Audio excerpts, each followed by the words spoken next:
চলো গাইস, আজ তোমাদেরকে আলাপ করাই কিছু কন্টেন্ট ক্রিয়েটরদের সাথে। আমি লোকনাথ বাবা। বলি কি ঠাকুমা, লোকনাথ বাবার থেকে বেশি তোমাকে মমি লাগছে, মমি।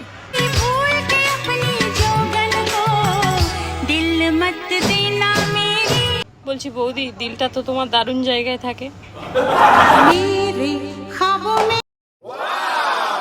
ওরে আমার গরিবের শাহরুখ খান রে, লিপস্টিক মনে হয় সব একসাথে মেখে নিয়েছে, কালকের জন্য আর কিছু বাকি রাখিনি। কাঁটা লাগা নয় কাকু, ঠিক সময় ওই কাঁটা পালার বাড়ি তোমার পিছনে পড়া উচিত ছিল।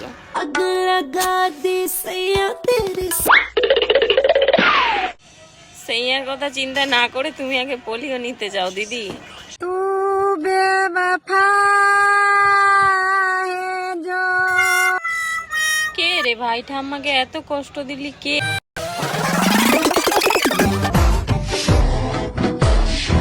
ওর মুখ দেখানোটা দেখেছো গাইস, সেই একদম পিএইচডি করা।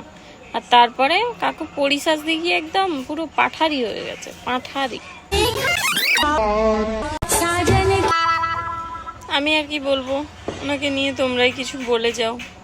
হ্যাপি দিওয়ালি কুকু, হ্যাপি দিওয়ালি কুকু। Happy Diwali guys.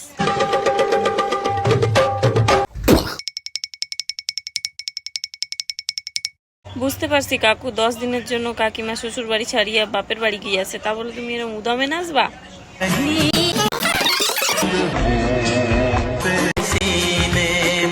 আরে কাকু, 2 দিলে তোমার হইবা না, 3 দিন লাগবো, 3 দিন। তোমরা ভিডিও দেখো তো লাইক করো না কেন? হ্যাঁ, ফলো কেন করো না?